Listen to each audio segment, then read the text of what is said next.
नमस्कार बाजार आज और कल में आप सभी का स्वागत है। मैं हूं स्वाति रायना। इस शो में हम आपको बताएंगे बाजार में आज का पूरा हाल और साथ ही क्या हो कल के लिए आपकी स्ट्रैटेजी। और आपकी कल की तैयारी कराने के लिए हमारे साथ शो में शामिल हो चुके हैं जी बिजनेस के मैनेजिंग एडिटर अनिल सिंघवी। अनिल जी, बहुत स्वागत है आपका शो में। साथ ही खास मेहमान जो आज रहेंगे हमारे साथ पूरे शो में साथ, उनका भी परिचय करा दे। क्राफ्ट वेल्थ मैनेजमेंट के आशीष कुकरेजा। आशीष जी, बहुत स्वागत है आपका। और पूरी रिसर्च टीम है तैयार। परिचय करा दे आशीष से, जानेंगे कैसा रहा बाजार का हाल और डिक्सन टेक में तेजी की वजहें।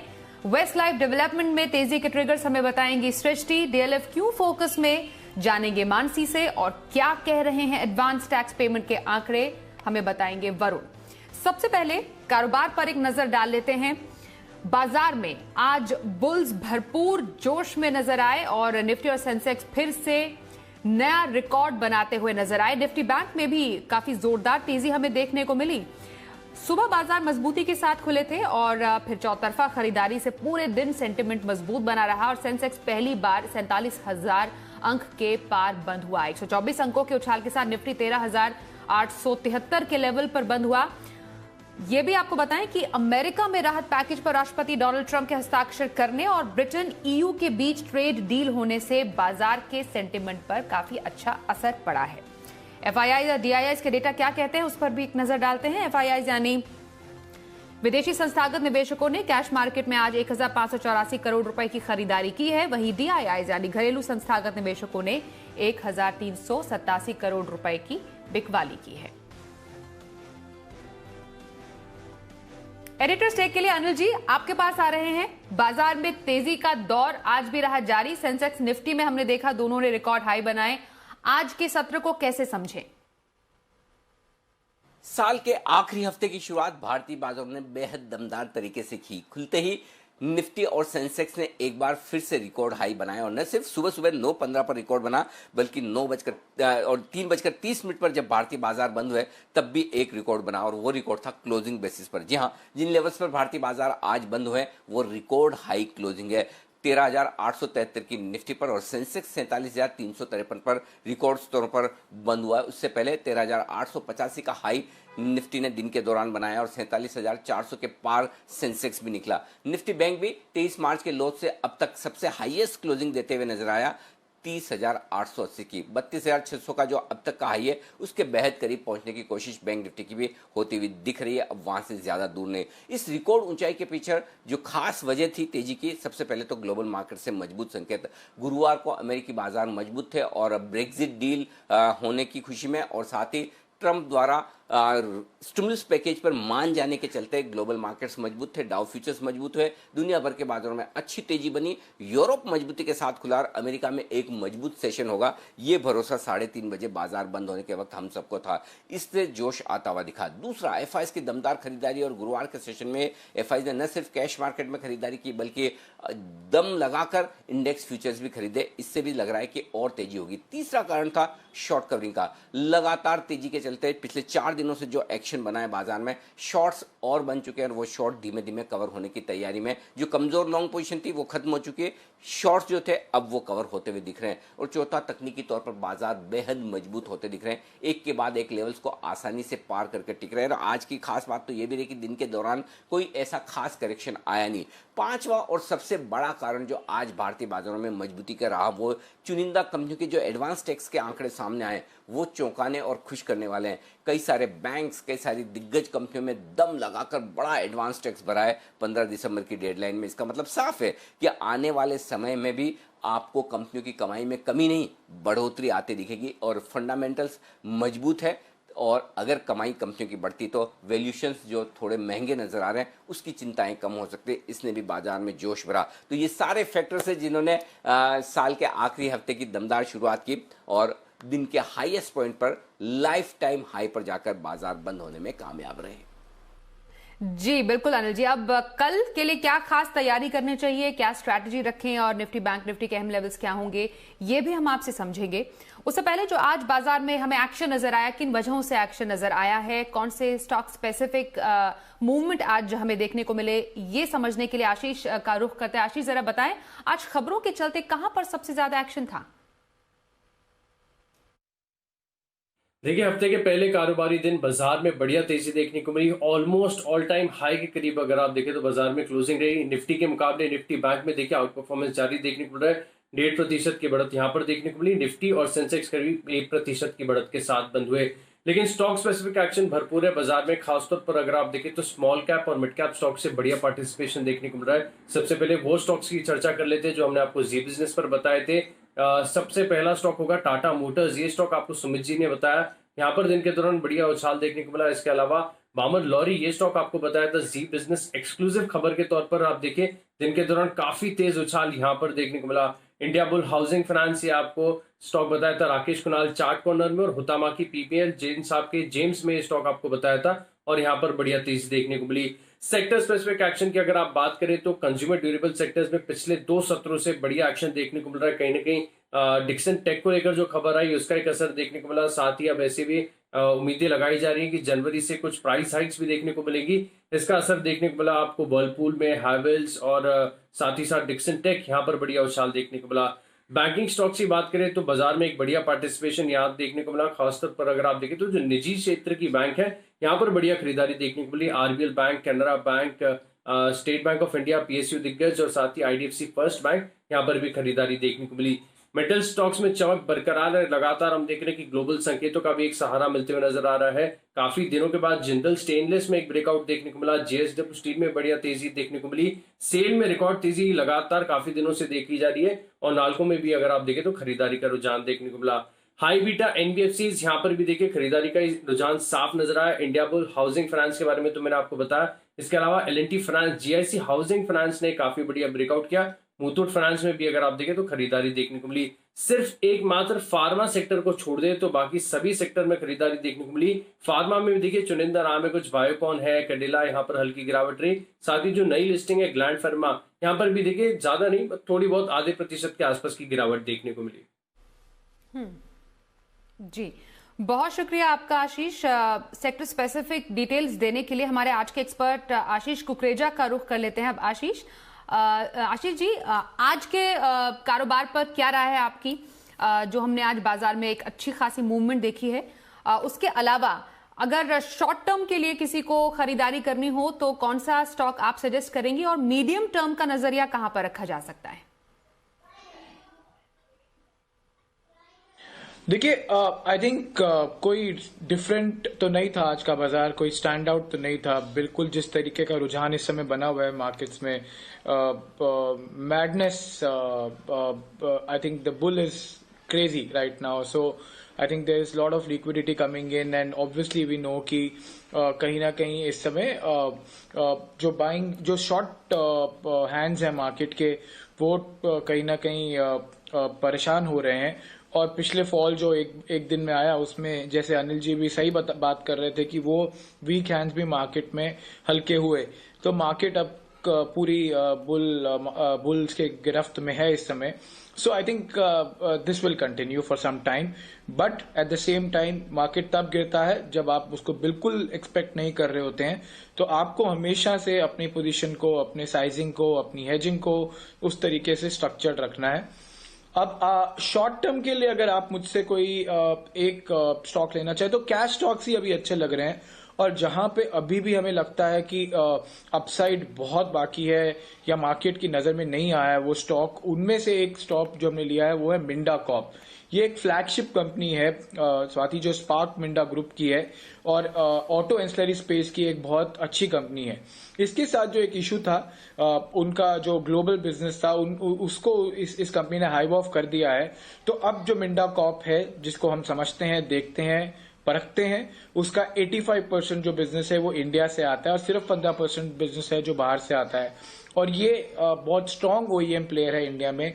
Bajaj auto, Ashok Leyland, TVS, Suzuki, सबकी सप्लायर है ये कंपनी। और अब ईवी स्पेस में भी आगे बढ़ रही है, पीछे नहीं छूट रही है। तो आई think this is one stock, मुझे लगता है जल्दी ही नजर में आएगा मार्केट पार्टिसिपेंट्स के, और यहां से इमीडिएटली 110-115 तक के स्तर दिखा सकता है मिंडा कॉर्प। शॉर्ट टर्म में मिंडा कॉर्प आपने सजेस्ट किया, और मीडियम टर्म नजरिया कहां पर रखा जा सकता है आशीष जी? मीडियम टर्म में फार्मा स्पेस इन लेवल्स पे भी अच्छा लगता है. I was hearing your colleague, he was also talking about the stock. जो हमें अच्छा लगता है वो ग्लैंड फार्मा. जरूर लिस्टिंग के बाद काफी बड़ा है, लेकिन I think there is lot still left. Pharma space काफी सरप्राइज करने वाला है. वैल्यूएशंस एक्सपेंसिव हैं, लेकिन वो और अच्छा करेंगे. जहां पे भी देखिए, अभी भी जहां पे प्राइस पावर है, अभी भी जहां पे आप अपना प्राइस पावर पास ऑन कर सकते हैं, वो वैल्यूएशंस अभी भी एक्सपेंसिव रहेंगे, क्योंकि नंबर्स कैचअप करेंगे, रेवेन्यूज कैचअप करेंगे, टॉप लाइन कैचअप करेगी. So I think Gland Pharma is one stock जो कि एक बहुत unique injectable B2B player, strong pedigree, strong global footprint. So I think I can go on, but in levels पे भी ये स्टॉक काफी अच्छा लगता है. मीडियम टर्म में मुझे लगता है 2600 से 2700 के स्तर आ सकते हैं, अगर आप इसको कुछ हफ्ते या कुछ प्रॉब्ली कपल ऑफ मंथ्स देना चाहें तो. मीडियम टर्म में ग्लैंड फार्मा पर नजर रखने की सलाह, उसमें खरीदारी करने का सजेशन है हमारे आज के इस पर आशीष कुकरेजा का. चलिए आगे बढ़ते हैं, फोकस शिफ्ट करते हैं डिक्सन टेक की तरफ. हमने देखा 5% की जोरदार तेजी शेयर में देखने को मिली है. जरा इसके कुछ और रीजन समझते हैं हमारे सहयोगी आशीष चतुर्वेदी से. आशीष, जरा बताएं डिक्सन टेक में तेजी की वजह. देखिए, कंपनी ने जानकारी देकर ये बताया कि उन्होंने मोटोरोला के साथ स्मार्टफोन उत्पादन के लिए करार किया है. नोएडा में जो इनकी सब्सिडरी है, वहां से इस ब्रांड के लिए उत्पादन किया जाएगा. मोटोरोला का अगर आप देखें तो भारतीय बाजार में करीब 2% के आसपास का मार्केट शेयर है. कंपनी ऑलरेडी देखें तो सैमसंग और शाओमी जैसे बड़े नामों के साथ फिलहाल कामकाज कर रही है. लेकिन तेजी देखिए दरअसल इसलिए देखने को मिली क्योंकि स्मार्टफोन स्पेस में अगर आप देखें, खासतौर पर मोबाइल मैन्युफैक्चरिंग में, तो लिस्टेड स्पेस में एकमात्र ऐसी कंपनी है, कॉन्ट्रैक्ट मैन्युफैक्चर है, जिसको लेकर बाजार काफी ज्यादा उत्साहित है.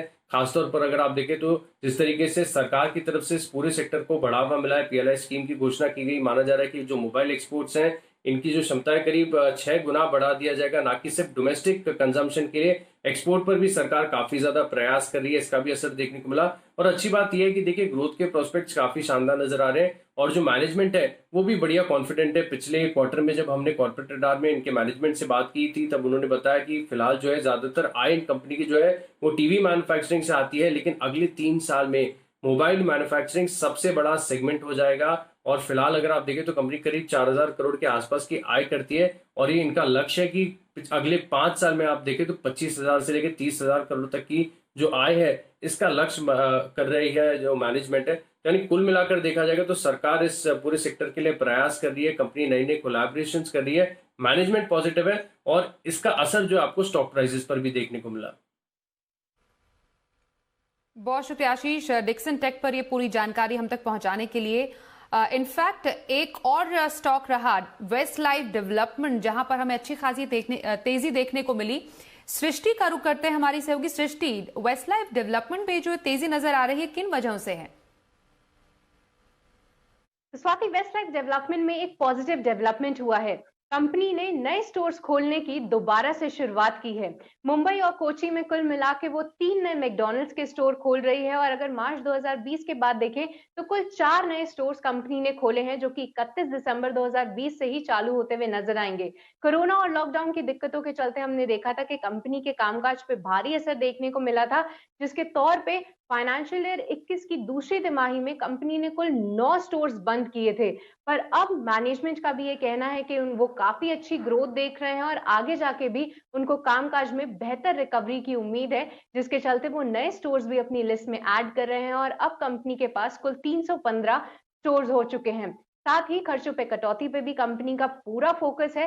कंपनी ने ये भी बताया कि जो उनकी फाइनेंशियल ईयर 22 में जो वो रॉयल्टी फीस दे रहे थे वो भी अब कम होगी. पहले उनका मानना था कि 4.5% रहेगी, पर अब उनका कहना है कि वो 4% ही रॉयल्टी फीस देंगे, जो कि कुछ पहले के सालों में भी वो 4% ही रॉयल्टी फीस दे रहे थे. हालांकि ये जो बचत का आंकड़ा है वो बहुत बड़ा नहीं है, पर फिर भी ये मैनेजमेंट का फोकस बता रहा है कि उनका खर्चों पे कटौती पर पूरा फोकस है और साथ ही ये नए जो स्टोर्स ऐड कर रही है कंपनी, ये आगे जाके कंपनी की आय को सहारा देंगे. तो ये था वेस्ट लाइफ डेवलपमेंट में एक पॉजिटिव डेवलपमेंट. जी, बहुत शुक्रिया सृष्टि इस पूरी खबर पर और ज्यादा डिटेल्स देने के लिए. आइए अब शो में देखते हैं शर्मा जी का ऑप्शन.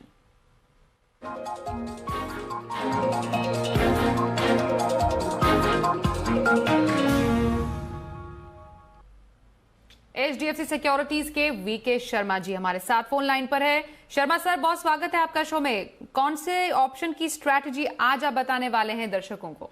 जी नमस्ते स्वाति जी, आपको और आपके सभी दर्शकों को। तो दो ऑप्शन की स्ट्रेटेजी समझा रहा हूँ, दोनों ही निफ्टी के कॉन्स्टिट्यूएंट्स हैं, तो बड़े स्टॉक है और लिक्विडिटी काफी है। तो ये पहले एक बार क्लियर कर दूं कि जो भी ऑप्शन मैं समझा रहा हूँ या एक रिकमेंड कर रहा हूँ वो इसी सीरीज के हैं, यानी कि दिसंबर सीरीज के। ध्यान रखिए, आपको मार्जिन ज्यादा देना पड़ सकता है, लेकिन आपको जो कॉस्ट है वो कम रहेगी और लॉस आपको कम रहेगा। तो शुरू करते हैं। तो टाटा स्टील की 640 दिसंबर की कॉल ली जा सकती है ₹7.60 पे। स्टॉप लॉस रखें ₹5, टारगेट रहेगा ₹12। उसी तरह से लार्सन एंड टुब्रो शुरू में चला, उसके बाद में दिन भर सुस्ता था और लास्ट मोमेंट पे फिर उसके अंदर थोड़ी तेजी दिखाई दी।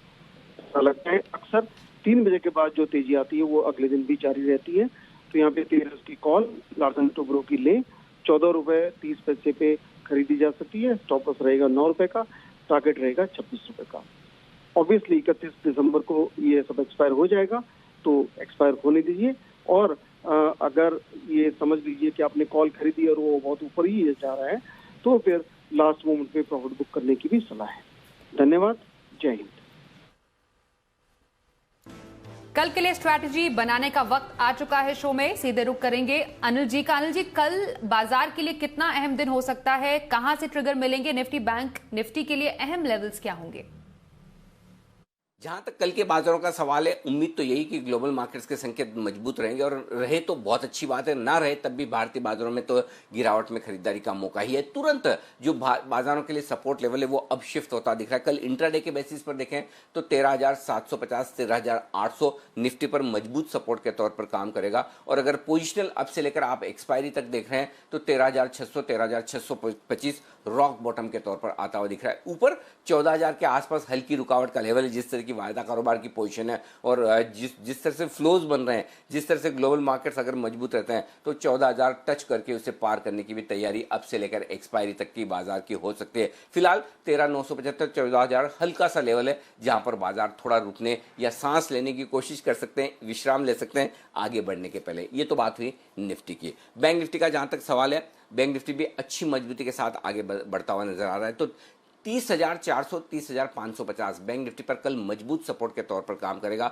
और 31,000 को पार करते ही फिर बैंक निफ्टी में भी 31,200 से लेकर 31,450 तक की एक राह खुलती हुई नजर आएगी और ऊपर बढ़ सकता है। अब बैंक निफ्टी के लिए भी बड़े ब्रेकआउट के संकेत आ रहे हैं। सिर्फ एक दिन और मजबूती का चाहिए। 31,000 के पार निकलने के बाद वहां पर भी शॉर्ट कवरिंग होने की पूरी संभावना है। मिड कैप और स्मॉल कैप शेयरों में भरपूर एक्शन रहेगा, सरकारी कंपनियों में भरपूर एक्शन रहेगा। सेक्टर वाइज जबरदस्त एक्शन चल ही रहा है। फार्मा चल रहे हैं, आप देख सकते हैं मेटल्स चल रहे हैं, सरकारी कंपनियां चल रही है। तो एक के बाद एक रोटेशन के साथ कई सारे सेक्टर्स ऐसे हैं जो अपना योगदान बाजार में दे रहे हैं। ब्रॉडर रैली है, ऐसा नहीं कि कुछ ही दिग्गज शेयर बाजार की तेजी को लीड कर रहे हैं। दिग्गजों के साथ साथ मिड कैप स्मॉल कैप शेयरों में भी और लगभग सारे सेक्टर्स में मजबूती का माहौल बनता हुआ दिख रहा है, जो ट्रेडर्स और इन्वेस्टर्स में कॉन्फिडेंस भर रहा है। तो कल का सेशन बेहद अहमियत वाला होगा। देखना ये कि निफ्टी 14,000 और बैंक निफ्टी 31,000 के पार निकलकर टिक पाता है। यानी ये दो बड़े लेवल्स हैं जो अब बेहद नजदीक हमारे आते हुए दिख रहे हैं। जी, बहुत शुक्रिया अनिल जी, कल के लिए स्ट्रैटेजी बताने के लिए और शो में शामिल होने के लिए आपका। आशीष जी, लॉन्ग टर्म नजरिया अगर किसी को रखना हो तो कौन सा स्टॉक आप सजेस्ट करेंगे? देखिए, लॉन्ग टर्म के लिए एक इंटरेस्टिंग पिक देना चाहूंगा। आज आपके चैनल पे भी मैनेजमेंट था, मैं देख रहा था। यस बैंक, आई थिंक काफी ऐसी बातें सुनने को मिली जो समझ में आ रहा है कि एकदम सही ट्रैक पे है ये बैंक। मुझे लगता है कि रिकवरी का जो आंकलन आ रहा है वो मीट होगा। आई थिंक 50% के ऊपर रिकवरीज हो सकती हैं और न्यू मैनेजमेंट जो है वो काफी अग्रेसिव और काफी एनर्जी में दिख रही है। वैल्यूएशंस बहुत अट्रैक्टिव हैं। अगर प्राइवेट सेक्टर बैंक में हम देखें तो इस समय जो हेडरूम है वो काफी है यस बैंक के साथ। और आई थिंक आज शाम को एक रिपोर्ट भी आई इडलवाइस की, जहां पे उन्होंने बोला कि ग्लैंड फार्मा और यस बैंक जो हमारे आज के शेयर्स भी हैं वो रिक्लासीफाई हो सकते हैं एज लार्ज कैप। सो एसबीआई की बैकिंग है, स्ट्रांग मैनेजमेंट है, काफी इनिशिएटिव्स लिए जा रहे हैं टेक लेवल पे, टीम लेवल पे। So I think this is one stock which can surprise in next year. So यहाँ पे लॉन्ग टर्म के लिए येस बैंक लेना चाहेंगे और आप साल भर का नजरिया रखिए, 24-25 रुपए तो लगते ही हैं। जी, साल भर के नजरिए के लिए येस बैंक में खरीदारी की सलाह आशीष कुकरेजा की। आइए अब देखते हैं कल का ऑप्शन।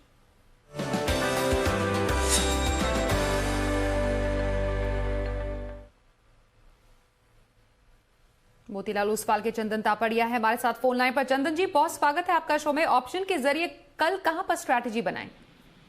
या नमस्कार। देखिए, बाजार में एक पॉजिटिव मोमेंटम पिछले कुछ दिनों से बना है और बाजार है वो न्यू लाइफ टाइम हाई पे है, और जिस हिसाब से प्राइस सेटअप लग रहा है कि निफ्टी में लगभग 14,200 14,500 तक की रैली बननी चाहिए।